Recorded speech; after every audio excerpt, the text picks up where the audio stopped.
it is most unfortunate for anybody to say that, oh, the Supreme Court ruling is E Levy tailored. The matter was sent to the Supreme Court before the E Levy became an issue.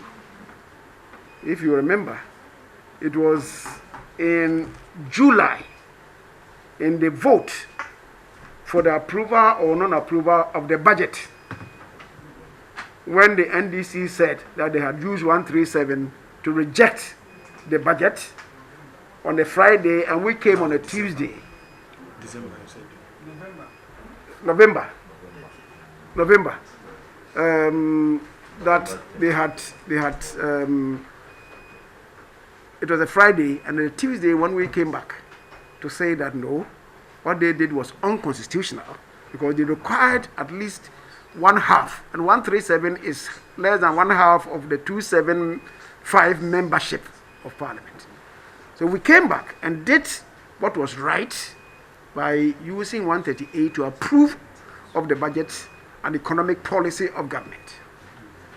That was what triggered this whole business of going to court to seek interpretation, because on that day it was the first deputy speaker who presided, and he signaled that he was entitled to vote, even though when it came to the voting he abstained.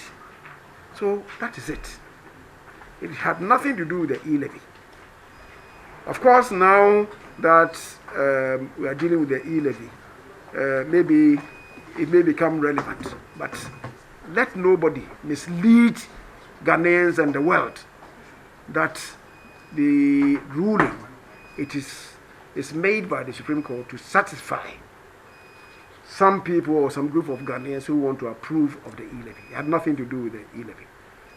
It relates to truth and constitutionality of whether or not the speaker can vote and is entitled to vote.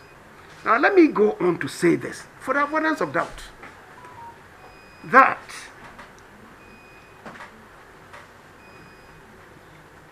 in the established jurisdictions where in this world, in fact there are only, I think, 9 countries where the speakers are not members of Parliament. In most jurisdictions, the speakers are members of Parliament. And where the speakers are members of Parliament, wherever speakers are members of Parliament, those speakers are entitled to vote.